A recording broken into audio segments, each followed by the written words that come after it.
Big Bird shows off his new pet to meet, a turtle named Seymour, who wandered over to his nest. The Count arrives and counts Seymour, but says he is not through. He shows Big Bird that there is much more to count than just one turtle, such as Seymour's one shell, 12 shell spots, 4 legs, and 1 head.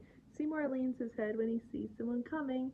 It's a group of monsters who arrive and start chanting, "Monster time! Monster time!"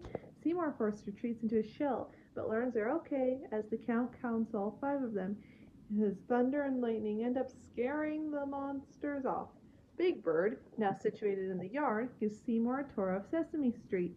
He shows where Hooper's store and Gina's vet clinic are and introduces the turtle to Justin and Emily.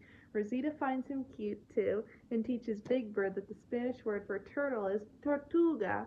Seymour lets out a and Big Bird thinks he should set up a place for him to sleep. Back at his nest, Big Bird has arranged a smaller nest and blanket for Seymour. And he even has his own little teddy bear. He sings him a lullaby, but Seymour doesn't seem to be sleepy. He's hungry and nibbles on his blanket. Big Bird isn't sure what turtles eat and decides to consult Gina, telling Seymour that he can use the ramp nearby to explore around the nest. He tells Seymour he loves him before heading to the clinic. Gina is very busy dealing with the various animals in her waiting room, but tells Big Bird that turtles generally like to eat lettuce, insects, and strawberries.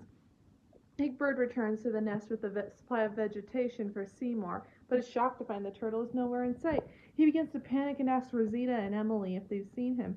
They haven't, but agree to help search for him. Though as time passes, they have no luck, and Big Bird sees that the food he brought for Seymour has remained untouched. It's evening time when Rosita and Emily run into Gina as she closes her office for the day. Gina learns of Big Bird's pet being a wild turtle and says it's okay for them to head home as she goes to talk with Big Bird. Back at his nest, Big Bird is tucked in with Radar. Big Bird's tucked in with Radar and still worried about Seymour's whereabouts. Gina breaks it to him that Seymour probably wandered away from the park and went back, and that a wild turtle isn't a pet. Big Bird learns that it's unlikely the turtle will return and becomes very sad. So he feels better as he tells Gina what he was like. She tries to stick around and tell him a bedtime story as he becomes sleepier.